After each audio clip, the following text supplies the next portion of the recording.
Okay, good morning and hello to Breakfast with Chuck, and it's been a long morning already. I'll go through some things, and then we have a special guest. Every year I spend the weird part of the time, and you can hear him in the background. I spend a time online. The Lindau Nobel Laureate Conference goes on in Germany, and my longtime buddy, Brian Malow, goes to this thing every year because he's a science-oriented kind of guy. Matter of fact, if you're interested in Brian, sciencecomedian.com. He's incredibly funny, and if you're a nerd, he's clearly up your alley. Brian is a great guy, and you can stream all this stuff online. He does a great job wandering around, talking to people, and it's really fun. So anyways, all week I've been doing that at the butt crack of dawn. On top of that, the Tour de France is taking place, and while I'm not a big sports guy of any kind, I've always been fascinated by the Tour de France and sumo wrestling. So in February, it's sumo wrestling season, and at this time of year, it's the Tour de France. So I'm dealing with that. And then I had this massive hemorrhoid yesterday, and, if you're on Xarelto, having a hemorrhoid is fascinating and messy at the same time, go figure. So anyways, with all of that in my background as of this morning, hello, Dylan.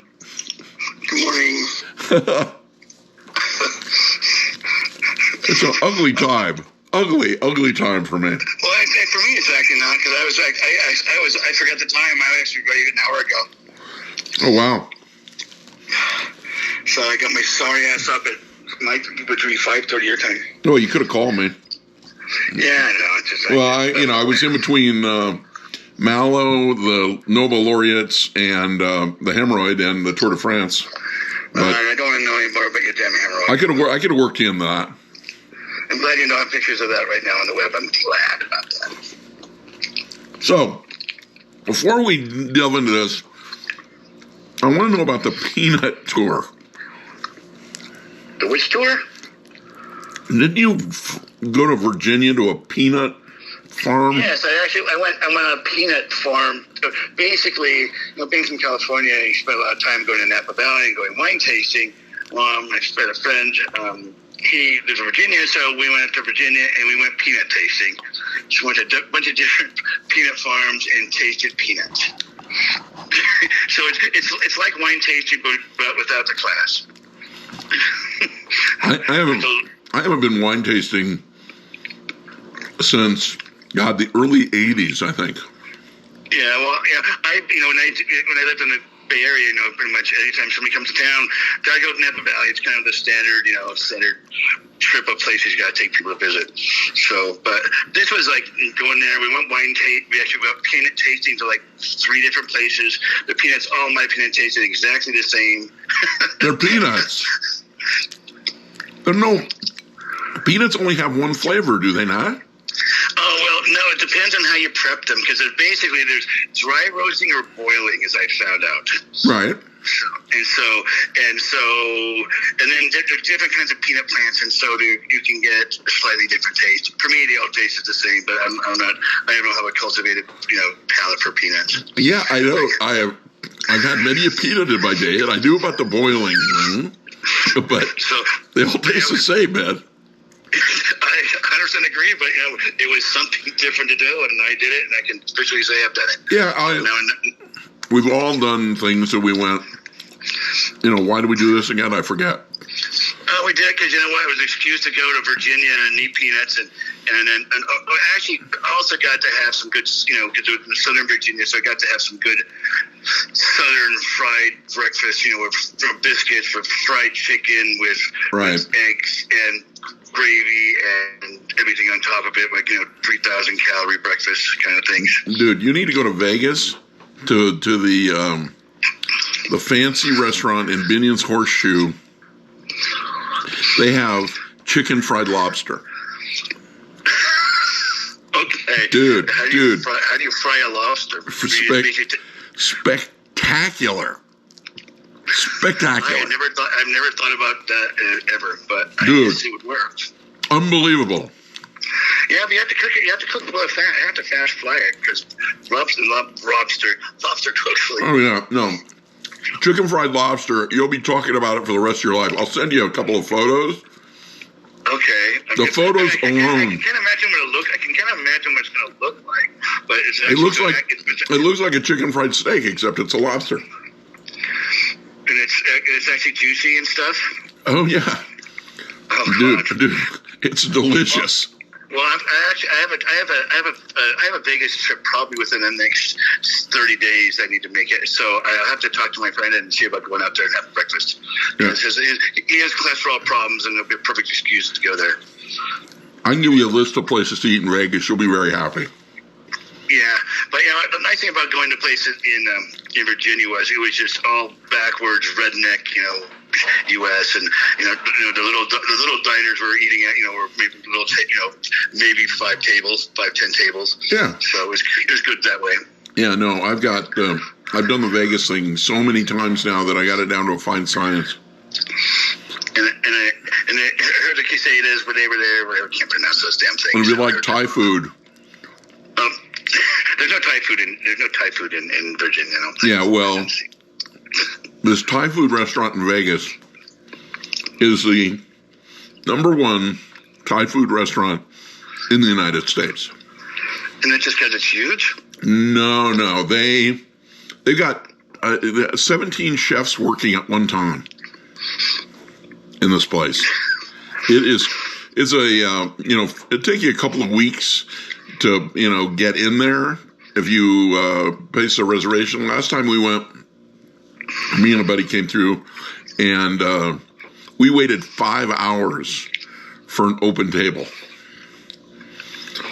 And there were people going. It's just like the old days of waiting in line for Star Wars. Yeah. Well, it was like people were like, "Well, should we really wait?" We're all like, "Yeah, you should really wait." There's the guy from Bon Appetit did a story on them, and he's writing part of the story on the plane on the way back, and he goes, I really don't want to say this right now, but I've got a tear in my eye. And the reason I've got a tear in my eye is because for the last 5 days I've eaten at this Thai restaurant in Vegas, and I'm not eating there today, and I'm really sad about it. And the sad part is I've done 5 days in a row at that restaurant, and I knew exactly what he was talking about. The place is crazy. I mean, it is. I mean, if you like, is it a hotel? Is it a hotel or? No. It's off the Strip. And like the original place burned down, it was right off Sahara, and now they've got another. They opened another one off of Tropicana.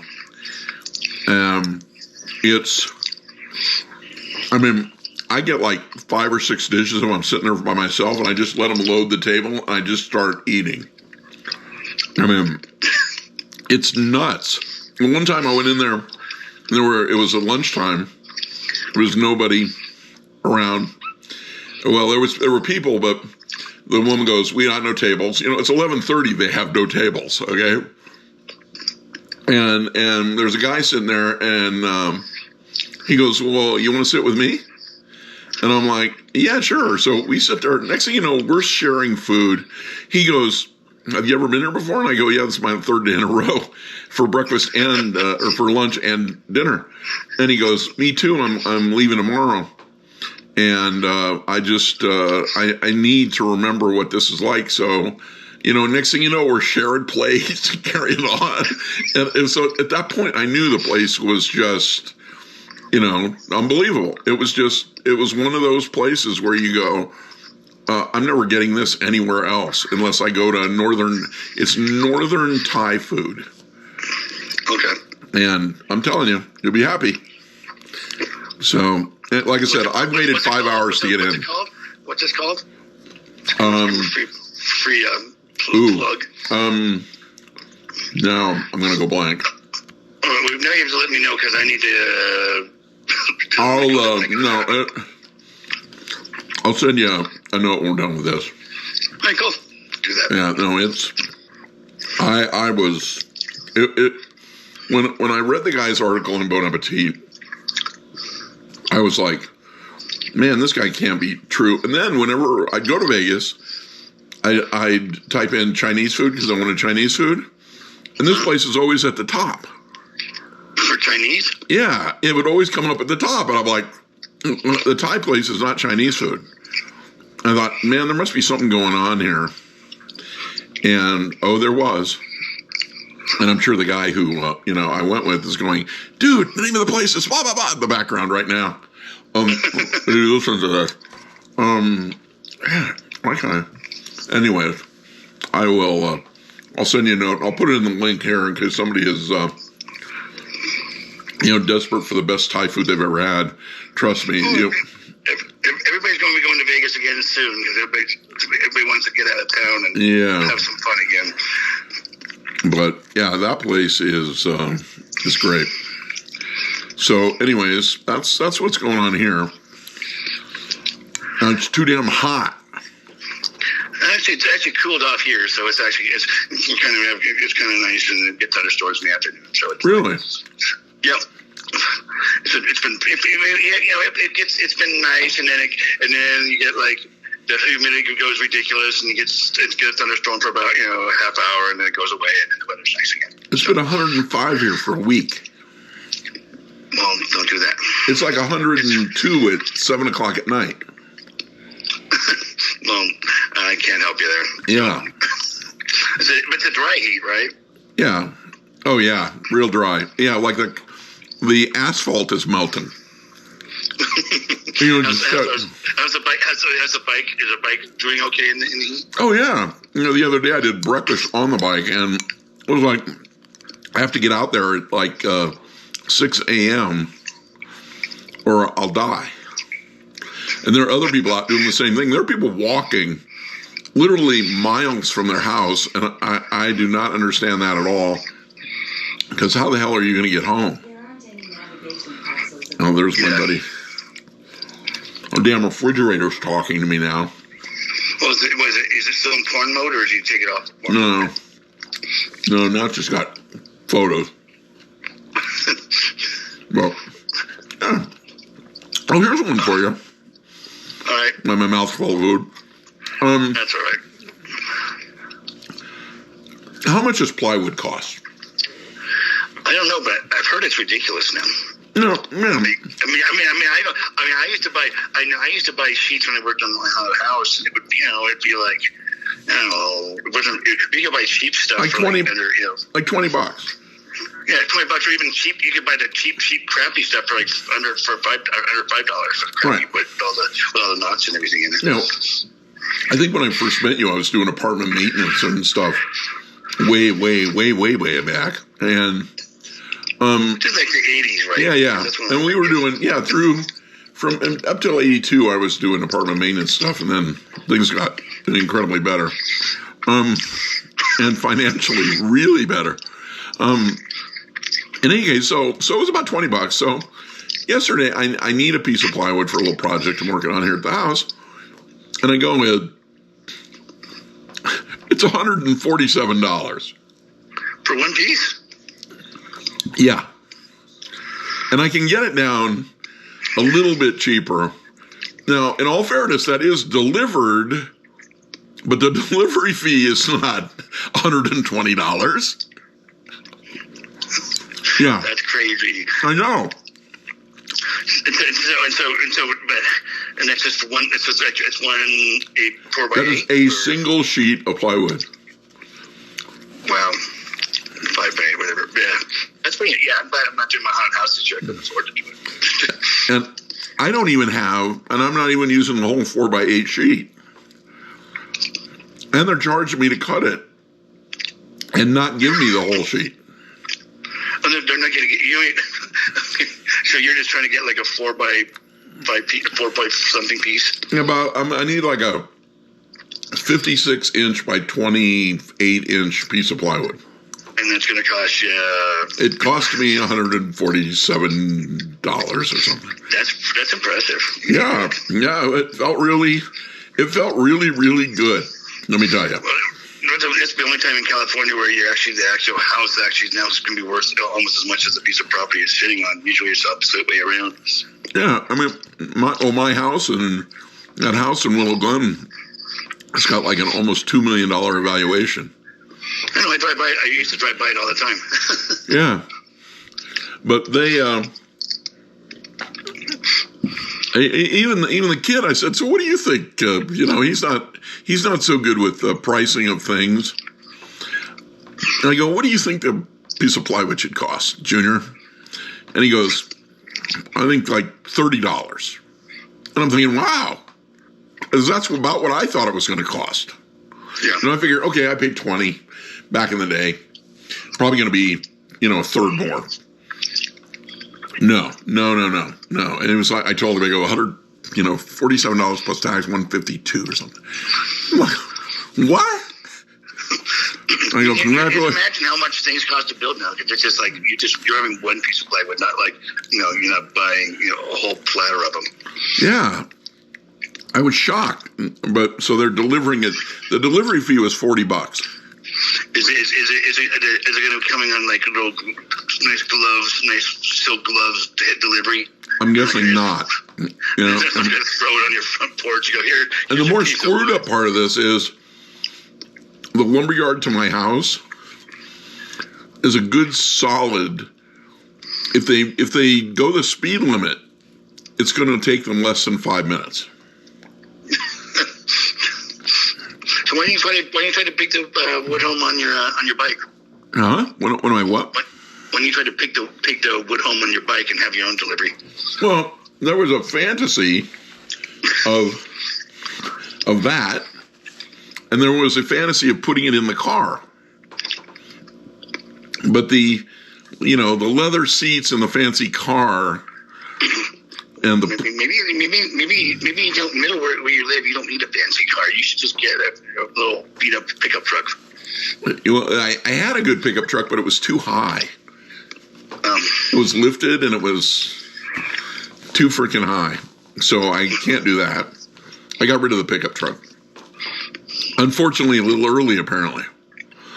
But I'm like, I'm not going to risk ripping that seat with a plywood. I'd be really unhappy. No, but especially because you could actually damage the plywood. That would be really bad. Yeah, it would just not work out well. So I'm like, okay, can we get this delivered? And she's like, yeah, that's $40. I'm like, it's 5 minutes from away. She goes, it's a standard fee.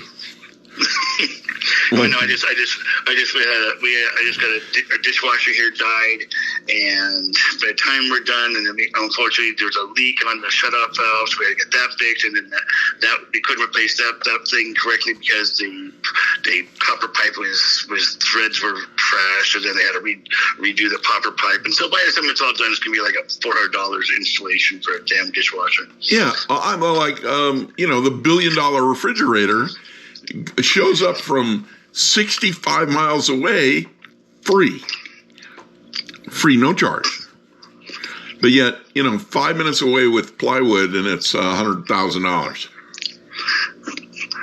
Plywood's more valuable now per pound than a dishwasher, probably. I don't know, man. That refrigerator's worth a lot. Yeah, last time I got one of those fancy ones, it just drove me nuts because it kept breaking down or had issues all the time. Yeah, this thing. Who makes yours? Yeah, I think, and it will, and they will take care of it for pretty much your entire life. Apparently, that's how they talk people into buying one of these, I think. But it does crazy things. I mean, it'll tell you when something's going to expire. But does it? Do you have to scan everything when you put them in, or how do you?